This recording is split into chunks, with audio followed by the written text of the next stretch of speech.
السلام عليكم ورحمة الله تعالى وبركاته، أصدقائي الأعزاء متابعين قناة Arabic SketchUp.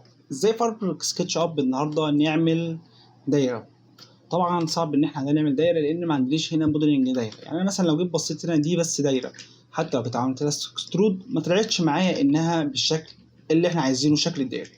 طب نعمل دايرة إزاي؟ عندي حاجتين نعمل بيهم الدايرة، يا إما إنك مثبت البلاجنز بتاعتك وتدخل على قائمة الدرو وهتلاقي حاجة عندك بليس شيب، مثلا تختار السفير منها ومنها اقدر اعمل اللي انا عايزه.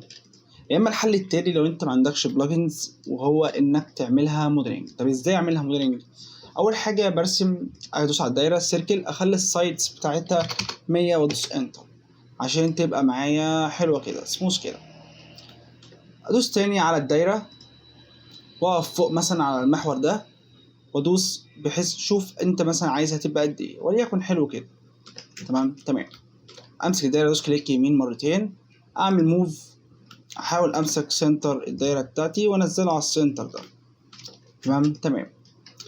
بقى الحوار فولو مي زي ما احنا اتكلمنا قبل كده ان ده الشكل اللي هيلف حوالين سنتر وده السنتر فهيلف حوالينها. فنيجي ندوس على ديت نختار فولو مي ونختار ده، نستنى لحظات بسيطه.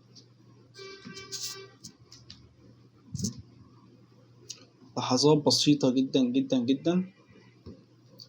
يلا اتعمل معايا الدايره اهي. اختار ديت واعمل ديليت عشان اقدر اعمل ديت ميك جروب، وبقت معايا الدايرة هي كحاجة عادية.